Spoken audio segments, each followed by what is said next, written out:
बात कर रहे हैं गवर्नमेंट बजट की। ठीक है, गवर्नमेंट बजट जो सेंटर बनाती है जिसे हम यूनियन बजट कहते हैं या हम जिसे सेंट्रल बजट कहते हैं, उसके बारे में आर्टिकल 120 में देखने को मिलता है। इसमें क्या बताया गया है, इसमें सीधे तौर पर बजट नहीं लिखा गया, इसमें लिखा गया है एनुअल फाइनल स्टेटमेंट। तो ये चीज़ हमें देखने को मिलती है एनुअल फाइनल स्टेटमेंट। और इसी तरीके से ये सेंटर का बजट है और इसी तरीके से स्टेट का बजट भी बनता है, उसका भी नाम हमें उसमें फाइनेंस एनुअल फाइनेंशियल स्टेटमेंट ही देखने को मिलता है। ये हमें आर्टिकल 202 में देखने को मिलता है। तो इस प्रकार से जो एनुअल फाइनेंशियल स्टेटमेंट है उसके बारे में बात की गई है विथ, जैसे कि एक होता है कॉन्सोलिडेंट फंड, एक कॉन्टिजेंसी फंड और एक पब्लिक अकाउंट। जो बजट है, मेन बजट के बारे में हम पढ़ेंगे, वो कॉन्सोलिडेटेड फंड के अंतर्गत आता है। और जो इमरजेंसी के लिए काम आए उस फंड में के लिए कॉन्टिजेंसी फंड के अंतर्गत आता है।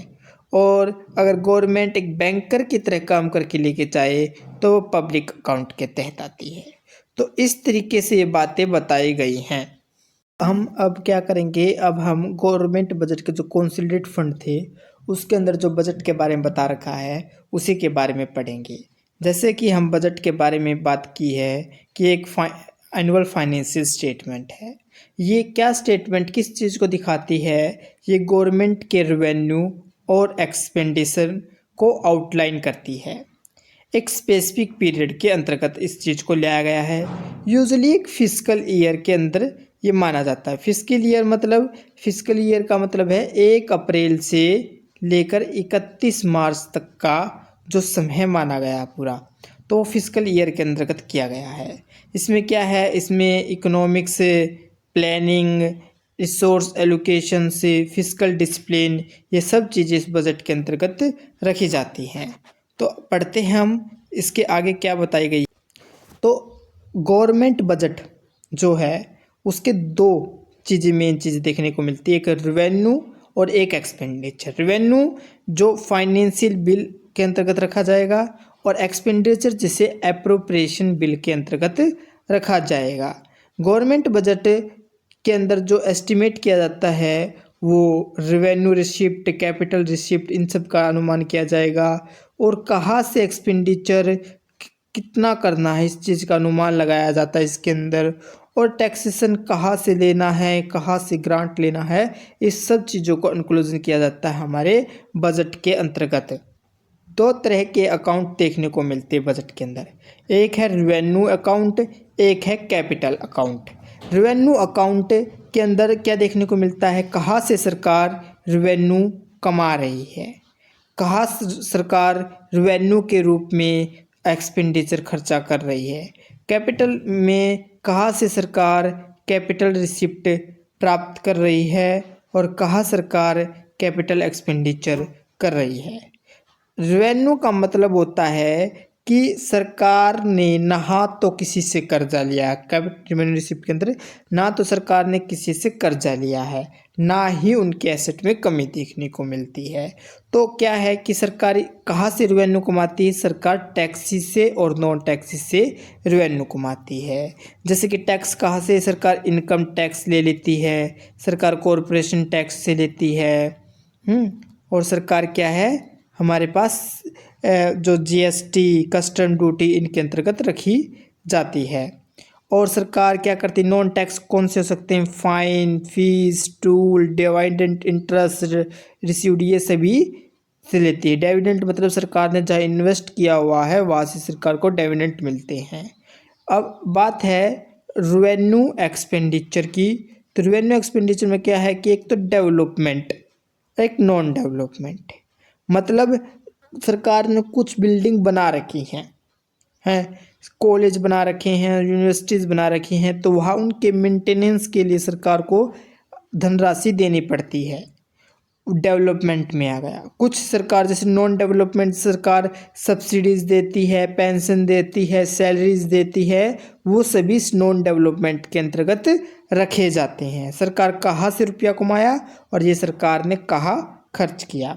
अब कैपिटल रिसिप्ट और कैपिटल एक्सपेंडिचर की बात आती है। इसमें सरकार loan borrowing recover the loan amount sales of the government set disinvest of PSU।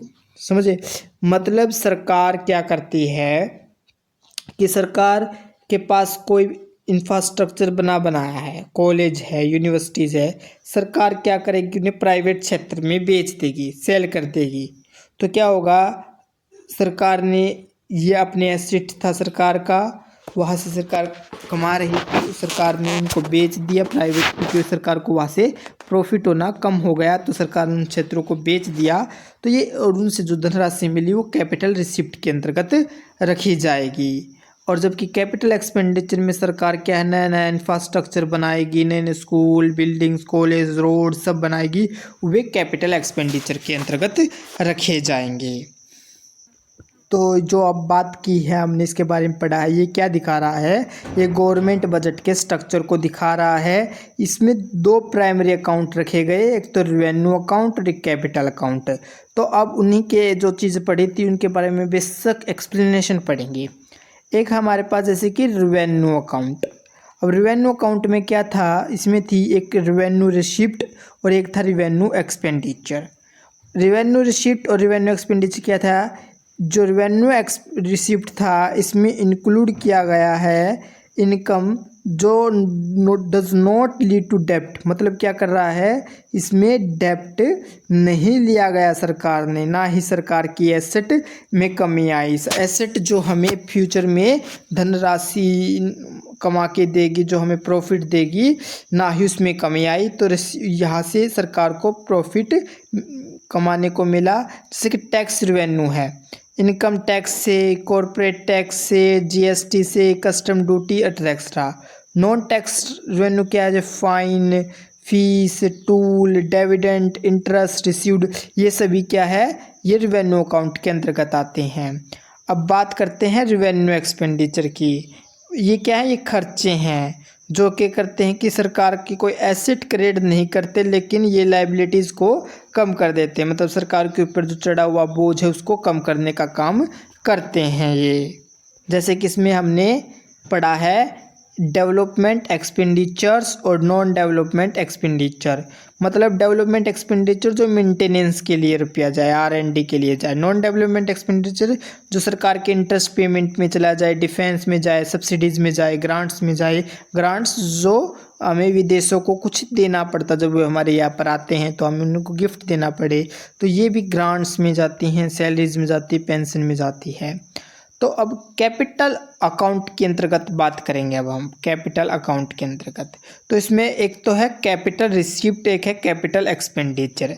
Capital receipt का मतलब है कि सरकार फंड राइज करेगी, वो चाहे लोन से करे, चाहे अपने एसेट को बेच कर करे, या सरकार किसी कंपनी में अपना इन्वेस्टमेंट कटा के करे, कुछ और तरीके से अगर सरकार अपना लोन रिकवर करके करे, तो ये सभी कैपिटल रिसिप्ट के अंतर्गत आती है।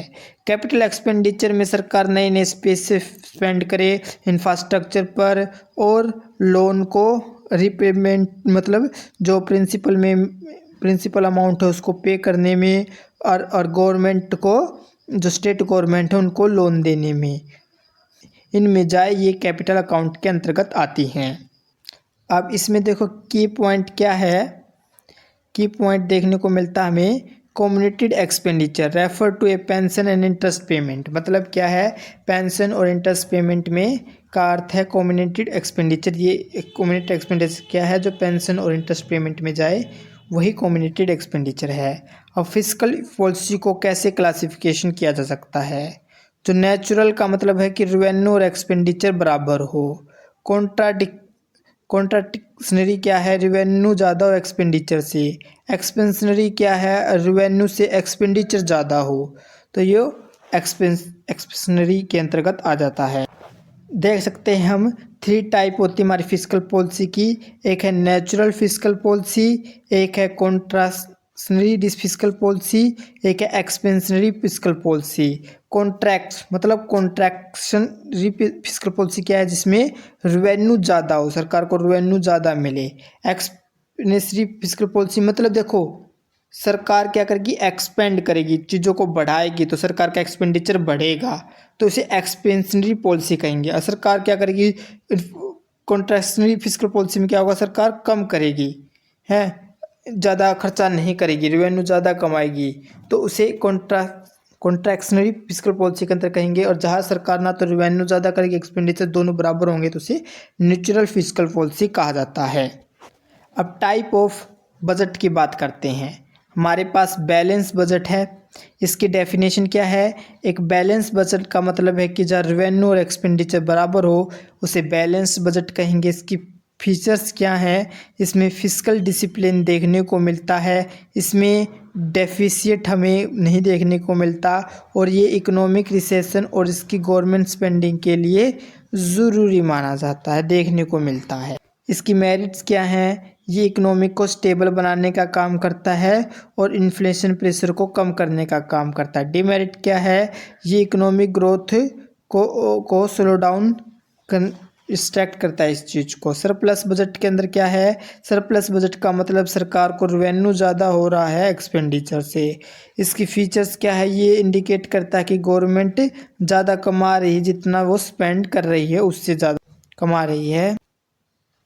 ये देख सकते हैं कि हेल्प करती है inflation by money from the economy. So merit क्या है, ये यूजफुल है हमारी ड्यूरिंग इकोनॉमिक के दौरान, तो इस चीज़ को देखने को मिलता है। और डिमेरिट के में रिड्यूस करते हैं पब्लिक वेलफेयर एक्सपेंडिचर को और हैंडलिंग डेवलपमेंट को। देख सकते हैं हमारे पास एक है टोटल डेफिशिएट।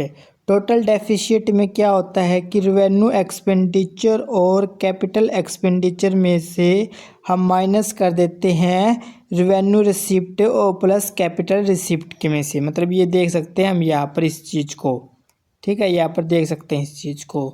दूसरा हमारा है रेवेन्यू रिसिप्ट, इसमें भी हम देख सकते हैं क्या है कि रेवेन्यू डेफिशिएट में से अगर हम माइनस कर देते हैं रेवेन्यू रिसिप्ट और रेवेन्यू, इसमें रेवेन्यू रिसिप्ट में से ये एक्सपेंडिचर में से इसको, तो इस तरीके से जो कैलकुलेट देखने को मिलता है वो रेवेन्यू डेफिशिएट के अंतर्गत आता है। ये अलग अलग डेफिशिएट देखने को मिलते हैं, monetize deficit, effective revenue deficit, primary deficit, fiscal deficit. तो इस तरीके से हम अलग अलग डेफिशिएट देखने को मिल सकते हैं कि हमारे इकोनॉमिक्स में कितने प्रकार के डेफिशिएट देखने को मिलते हैं। तो देख सकते हैं अब हम इसकी डेफिनेशन क्या है। इसमें एक बजट इज डेफिशिएट होगा जब जो एक्सपेंडिचर है वो हमारा रेवेन्यू से ज़्यादा होगा। टाइप कौन से डेफिसिट के हमने जाना, रेवेन्यू डेफिसिट है जब रेवेन्यू एक्सपेंडिचर रेवेन्यू रिसिप्ट से ज़्यादा होता है। फिस्कल डेफिसिट ये गैप होता है टोटल एक्सपेंडिचर और टोटल रेवेन्यू का है। इसमें जो प्राइमरी डेफिसिट में फिस्कल डेफिसिट में माइनस किया जाता है इंटरेस्ट पेमेंट और प्रीवियस ईयर बोरिंग को, इस चीज़ को। अब इसके फीचर्स क्या हैं डेफिसिट के, रिक्वायरिंग बोरिंग और deficit financing common in developing economics में देखने को मिलता है। मेरिट्स क्या है इसकी, ये हमारी इकोनॉमिक ग्रोथ को स्टिमुलेट करता है, बढ़ाने का काम करता है और गवर्नमेंट की जो स्पेंडिंग है उसको बढ़ा देता है। डिमेरिट क्या है, ये इन्फ्लेशन और डेब्ट को बढ़ा देता है। परफॉर्मेंस बजट क्या है, परफॉर्मेंस बजट एक बजट है जो फंड एलोकेट करता है मेजरेबल रिजल्ट और आउटपुट के बंटवारे के लिए।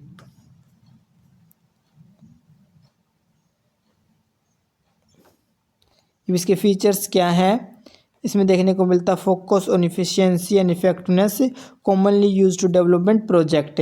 मेरिट क्या, enhance accountability and transparency. Demerit क्या, difficult to measure intangible outcomes. तो अब बात करते हैं